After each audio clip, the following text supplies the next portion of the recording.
sa sige na kong wali nga nag-ingon ko kamong mga ginikanan ayaw ginaglatusa ang inyong anak. Diha giusa nga ginikanan nga nagsigi sagtuon og Bible, maisad kay mo subay aning Biblia. Niingon pader na baya sa Hebro kapitulo 12 ako nahingangha sa kumode niyang gisgutan di ay. Niingon baya diha nga anak ayaw isipa nga jutay ragbili ang pagkastigo sa Ginoo kanimo ug ayaw kaluya kun badlongon kaniya kay kastiguhon sa Dios ang tanan nga iyang gihigugma. Mo naningon siya kanang ginikanan pader kun mulatos gani na sa iyang anak tungod na sa iyang gugma sa iyang anak aron dili masaag. Sakto dili. Purting sakto ha Pero nganong ni padayon man kog ingon nga ayaw gyud latusa, ayaw kusia, ayaw hapaka inyong anak. Supak na ani? Supak? Wa sa ko kibaw. Wa man ko'y anak, kamo may nay anak. Niadtong diatoy tuig nga nagmisa kog duha ka buok patay. Ang usa grade 6, ang usa grade 12. Ano? Yeah, mura grade. Adi grade 12. Fourth year high school. Kantong grade 6 nahagbong kay porte sa gyud kuno ato sigduwa computer. Nahagbong dili pag-graduaton, amurag pasamiron man ting ito. Gikasab-an sa iyang ginikanan o gilatos pagkaugma nagbitay sa pisi dito luyos ilang balay. Katong fourth year babae kandidato sa usa sa mga honors nga mo graduate kanabang top 10 nga tagaan man na sila mga medalya. Usa siya sa mga top 10s adto nga batch nga mo graduate nila. Nabuntis man na sipyat ba naguyab-uyab nya few weeks before graduation nasakpan nga nabuntis gikasab-an sa mama ug natamparusan sa papa pagkaugma nagbitay sa habol gahigot og habol siyang liog didto sa iyang kwarto. Katong gibuhat sa mga ginikanan ngadto sa ilang anak naigo ba to aning dawata ang kastigo? Naigo wa. Ambot lang ninyo sa kukibaw. Mga igsoon, unsa may gipuntariya dinhi matod pa sa unang linya sa inyong pagpakigbisog batok sa sala wala pagayod kamo makig-away hangtod sa kamatayon. Nya gibutang din diri sa katapusan paningkamuti ninyo ang pagpakigdait sa tanang tao o sa pagkinabuhi nga balaan kay gawas niini walay makakita sa Ginoo. Nga sa ato di ay paghatag og aksyon madisiplina man na ug unsay atong buhaton sa atong isig ka tawo. Unang rason buntogon ang sala. Ikaduha nga makita ang Ginoo. Pinaagi sa atong buhat ba? Makita ang Ginoo. Unya mabuntog ang sala.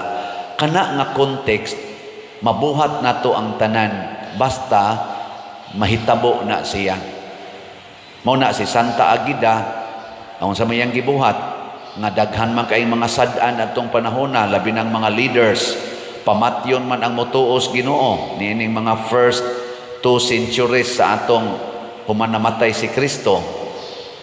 Gipakita ni Santa Agida nga andam siyang magpakamatay para sa Ginoo, para sa pagtuo.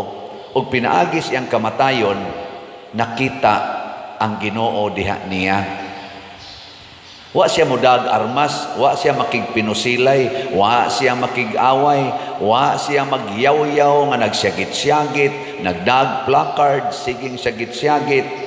Wa ang iyang gibuhat, giatubang niya ang mga leaders nga nasuko sa mga taong mosunod sa Ginoo ug nagpakamatay siya. Mao sa nagihimo ni Pedro kalungsod, mao sa nagihimo ni Lorenzo Ruiz, San Vicente Ferrer, San Roque. Sa lain-lain lang paagi, gihimo na nila ang pagbuntog sa sala.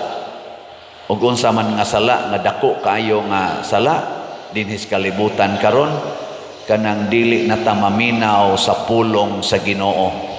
Matod pa diri sa atong ebanghelyo, pagkahibaw nila nga si Kristo nga nag-claim nga ako ang Mesiyas, anak ra di ni Jose og ni Maria, pobre kaayo ang iyang mga barkada, iyang mga igagaw, mga pobre sad kaayo, gitawag tog mga igsuo niya. Wa siya dawata, gisalikway siya sa mga leaders, gani eventually gipatay gid siya. Sa ato pa di ay kani di ay kastigo nga gipasabot dinhi aning Hebreo, sa ako lang ubos nga pagsabot, kana bang tugutan sa Ginoo dinhis kalibutan nga sakiton ta sa sala. Kung pinangga tas Ginoo, tagaan ta niya kalig-on nga makasagubang sa kasakit nga ihatag sa sala nato. Kaya kani manggong sala mga igsuon mohatag inig kasakit o kamatayon. Matod pa ni San Pablo sa lain niyang sulat, tungod sa sala ni sulod ang kamatayon nya, diha sa kamatayon ganunot ang kasakit. Kung naa gani ning sala, naagi ng kasakit o kamatayon. Sige, lingiyay mong tupad. Ing nanganong nitingog mo na, abitaw joke. Ing na imong tupad, sugot kag kastiguhon. Ing na, nasugot kag kastiguhon. Igi na. Pasabot, musugot ba ka nga masakitan aron imong higugmaon ang makasasala. Kanang prinsipyo nga love the sinner, hate the sin, maunay kastigo nga makaigo gid nato. Kay kanang makasasala kun ato nang higugmaon, iya man tang atakihon.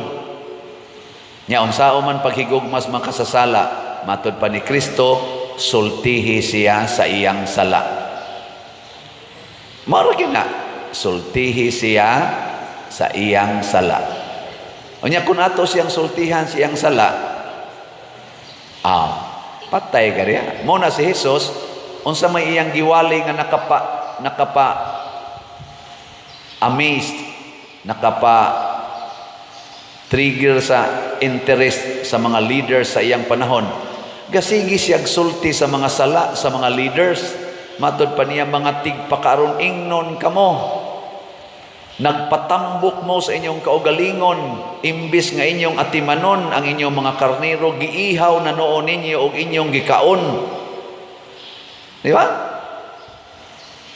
Sounds familiar? Awa mo ka. Di mo ka-relate? Di mo ka-relate? Oh, mo na gisulti ni Kristo. Unsa may iyang giigo sa una, katong iyang tigpakaron ingnon, unya nagpahimulos, iya gitong gipanglimbuad ang mga lamisa dito sa templo, ing sa ayaw himuang merkado ang balay sa akong amahan. Kana bang nakasintro na sa kwarta ang mga leaders. Kwarta na ang gihuna-huna. Ug tungod aning paghunahuna na tog kwarta, sige tag hunahuna nga mangwarta, ma-leader man or ma-follower, magkagubot gyud tag maayo. Nya maon tanay atong atubangon. Mo na kaming mga pare, doon na nami mandate daan, in general, ang kaning naa sa religious life, mga madre, mga monghe. Unsa man among basic nga gitudlo nga among puy-an nga mausad ni ang mo kastigo namo kanang pagpuyo og kinabuhi nga sa poverty, chastity, celibacy, and obedience. Usba ko no be? Poverty, chastity. Ang kanang chastity o celibacy o sarana. Yeah, tapos bon. Poverty, chastity, obedience. Mao nay basic namo nga puy-an nga kinabuhi. Kakita gani mo namo nga wa nami magpuyuan ang poverty, chastity, and obedience, badlo nga dayon mi. Ano bang musupak? Pras na ko din nihangyo man tano nga kung pwede ma-extend ko dire kay ngano man dako pa kay tag himuonon. Pero inig-ingon sa obispo, balhin father, di ko managana mamutos dayon ko. Naaman tay gitawag bargaining power. Pero kung dili mada ayaw gyud supak. Pareha nang ato gong political arena, naa maginang eleksyon, di ba? Kinsa ba dihang politisyana, jutay ra tingali kayo ang politisyan nga dili gustong mopadayon ang iyang termino. Ganahan man gyud ganahan man kita nang gahom. Pero kay naa may eleksyon, kinsa may authority sa atong nasod nga maoy mosulti unsay angay natong buhaton or mopadayon baka og dili, kinsa man. Kinsa ang authority sa atong nasod nga mosulti ana? Hibaw mo kinsa? Ang katawhan. Mao nang naa ng eleksyon. Mao nang gi-honor nato ang demokrasya sa atong nasod. Naatay eleksyon kay ang mga tao maoy mohukom papadayonon bakag dili. Bisag gusto kang mopadayon pero ang mga tao di naganahan nimo kana. Sundana mo nay obedience. Poverty, chastity, obedience. Pero kung ang usa ka leader o ang usa ka tao magpuyo na nga gusto siyang dato siya, ako pare gusto jud kong madato, gusto jud kong mupahimos aning kalami, labi na ning sexual pleasure, mahimo dayon kong masinupakon. Nya applicable ni ang poverty, chastity, and obedience sa tanang mga leaders. Para nako tanang mga leaders gikan sa atong political, sa atong social, church o family leaders. Gamitan ni ninyo poverty, chastity, obedience sa lain-laing application. Unsa may poverty, ayaw higugmaa ang kwarta, higugmaa ang imong isig katao. Mao man ay meaning anang poverty. Mao man ay gipuyas mga santos. Ayaw ang kwarta, higugmaa imong isig katao. Kay kung magpuyo na kas kadato, higugmao na nimo ang kwarta, imo nang isalikway ang imong isig katao. Ikaduha, chastity. Kana bang di ka magpuyo sa bakak? Kana bang naa kay purity? Kay kanang chastity, virginity, purity, same ra man na sila. Di ta magpuyo og bakak, magpuyo tas kamatuoran. Kung bana ka, bana gyud kas imong asawa, dili kay mo testing ka dito sa uban. Kung asawa ka, asawa ra kas imong bana, dili kay magpahilabot sa kaslain. Hangtod lang noon kami makaapil mi usahay. Sige ko no beling nga imong tupad ingna wa ka magpahilabot og lain. Ingna. Nawa ka manghilabot og lain. Ay kunyog ilara daghang kay mangom. Obedience. Sundan ninyo ang authority. O kinsa may authority para ni Jesus? Ningon siya, if you want to become the greatest, you should be the last and the servant of all. Mao bitaw kining atong Philippine Constitution. Nindot kini atong Philippine Constitution kay naghisgot gyud na siya, government emanates from the people and for the people. So kana ni atong mga government officials, ang ila di anang amo ang mga tao. Mao tong dihay kausa nga pag-unang suna ni katong anhing President Pinoy, ingon ni siya, you are my boss. Kanindot ana paminaw no? Nya kinisang ato karong mga aplikante sa eleksyon, unsa may ilang buhaton, suroy sa tanang mga tao, halahikap ana mga kamot, siging isa ana, nya siging pasalig unsay inyong gikinahanglan, haring lungsod, ani ako nga moalagad kaninyo. Nya inighuman na, sila nay hari sa lungsod, sila nay hari sa nasod. Sa nag-eleksyon pa, ng kandidato pa, haring lungsod, mualagad ko ninyo. Karon lungsod, alagari ko ninyo. Yan, sa man pag-alagad sa mga leaders, kinahanglan atubangon ang epekto sa sala. Huwag tangon ang sala. Si President Donald Trump, sige na siya karong magnify, iyang gi-align ang tanang mga sala ngayang nakitaan niya. Ang pinakasentro niya, ingon siya, let us go back to God. Let us honor God. Ana siya. Kanindot ana, bisag ka na lang nga puong sa usa ka leader ba? Let us honor God. Let us go back to God. Kanindot, sa ato pa, i-address ang panginahanglan according to God's way. Unsa may gustos Ginoo nga atong i-address, unaha pag-address ang mga dagkong sala, kay dagko sa nasiyag kadaot nga ikahatag sa katilingban. Kami bitaw mga pari, kanang pangumpisal, moingon man dayon mi, mangumpisal gani mo, ing na pagsulti, bendisyon ni ako padri, kay ako nakasala. Nya human dayon, isulti imong sala. Unsa may unahon pagsulti nga sala, katong gagmay o karing dako? Ang dako. Anay mangumpisal nako, padri, akong katapusang pangumpisal kadto patong grade 6 pa ko. Oh, kalugay na god. Nganong nangumpisal man kakaron? Ingon din siya, padong naman ko kaslon pader. Mao ba unsa may imo mga sala? Mamakak pader, nya kanang usahay makapanglibak, makasukol sa kus ako mga ginikanan, tinapulan sad pader. Ano nako, unsa pagyod? Siya. Nadugay, di kay kumusimba pa din, nakanagsarasag ko kayo mo, rosaryo. Unsa pagyod? Maura man na pa din. Nya kay nakapasiplat man ko nga murag buntis. Buntis ba? Inako, mabdos na ka. Ingon din siya nga, oo pa din ako. Di na sa kanang premarital sex. Oo, di pa din sa, di pa din premarital. Kanton tay unang isulti, kay mao to'y kinadak-an.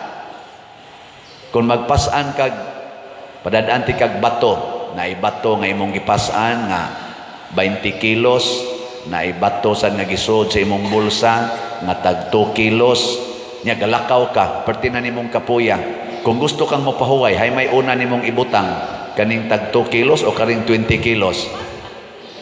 Ang una gini mong ibusdak, kakapoy. Kanig yung dako mo'y una nimong ihom. Sa may akong tumong nga kami sang mga pari mo address unta mi sa dagkong sala. Mao bitaw karon ang himotag mga balay kay dako kay nang sa nga kana mag-agi-agi ka sa imong silingan nga hapit way atop way bungbong ang balay nya mura ra gyud wa nato. Sin of omission. Muna thanks be to God sa mga nipalit og slot sa CTUMM. Pagpaka na to. Kaning kakuwang sa kahiusa mo nang gahimo sa taog mga activities dinhi para magkahiusa katong atong sinulog, nagkahiusa ang atong 5 ka barangay, nagkahiusa ang daghang mga batan-on ug mga tiguang aron mahimo to siya ug malipayon tang nagmalampuson to. Pakpak na sad. Nindot no.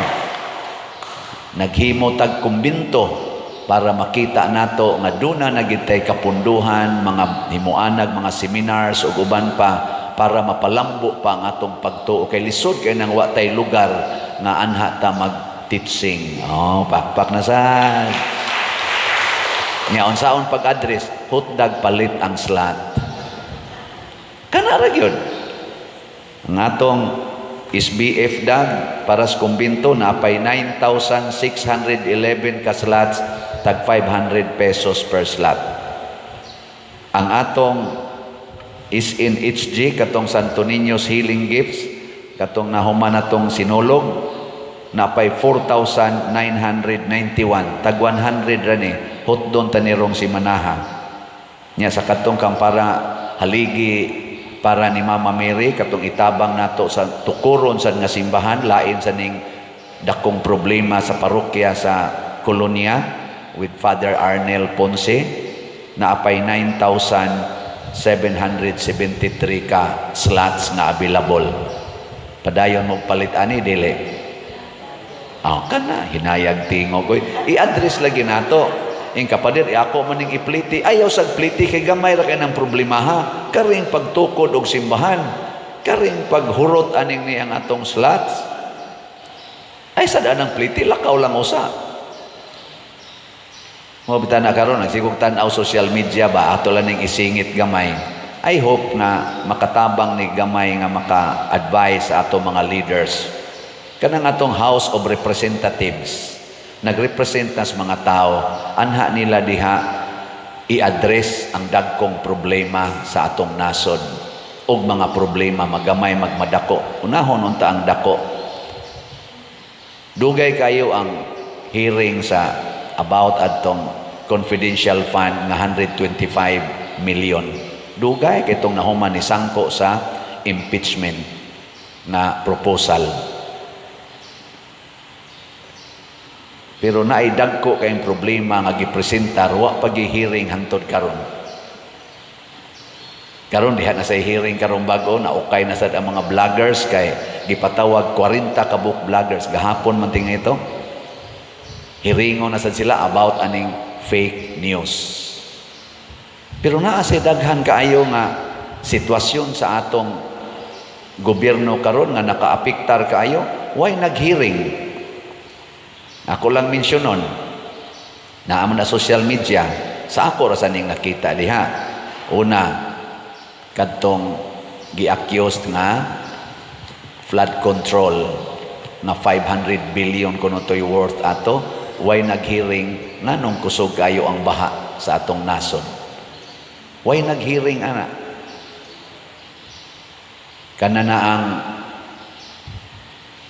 napatoy giingon nga 25 tons of gold nga atong reserve gibaligya niadtong first 2 quarters man tingali last year nya gireklamuhan to kay hain to padong wa gyapoy naghearing ana. Karon pinakabag-o nga pertigining dakua kana na ang bicameral report nga gi-accuse nga naay daghang mga blanco, mga 28 blank items nga mo cost pod og hundreds of billions of pesos out of 6.32 trillion nga budget. Dako kay ning kwartaha, wa gyapoy naghearing. Ikumpara nimo sa fake news nga gihatag kunos mga vloggers, mas dako. Ibutang nato naagi fake news, mas dako man tingali ang weight og impact aning blanco nga mga items o kadtong mga kwarta nga nangawa nga way epekto nga rin nato hiringon sa doon tato mo na akong giingon ibutang og una ang bugat nga bato pras nako nakuroy kabit unahon akong biya ang kabit nganong ari man ko mo focus aning akong pagkayaw-yawan kani akong pagpamakak nga ginagmay kanang pagpangabit mo nay unang ibutang. O ngano mga dili man ni hiringon sa atong mga leaders, sa akong duda, tungod kay sakit at tubangon kining mga kamatuoran o posible nga maapil sila. Dunay panahon nga ang atong sala, maoy mo, ang unang maigo sa atong sala, ang unang sakitan, kita nga nakasa. O mao na giingon diri ni aning letter to the Hebrews, pakigbatok sa sala, hangtod sa kamatayon, paagasig dugo, kaysa atong pag-atubang sa sala ang unang maigo kita. Ug daghan sa atong mga leaders karon masimbahan man og sa gobyerno hadlok masakitan, hadlok mauwawan tungod sa pag-atubang or diha sa pag-atubang sa kamatuoran. Mao na ang sala ni kuyanap sama aning drugas kusog yapon kaayo, terorista kusog yapon kaayo, poverty kusog yapon kaayo, immorality kusog yapon kaayo kay daghan tag mga leader sa gobyerno ug sa simbahan nga hadlok mo atubang niini tungod kay masakitan man ta. Apil naming mga pari Apil na ng mga obispo uban pa, masakitan ta inig atubang nato ani. Apan si Santa Agida, si Lorenzo Ruiz, ni atubang niini hangtod Dios kamatayon, sinunod si Kristo. Last na lang lingi sa inyong tupad, yung na andam kang mo atubang na. Oh.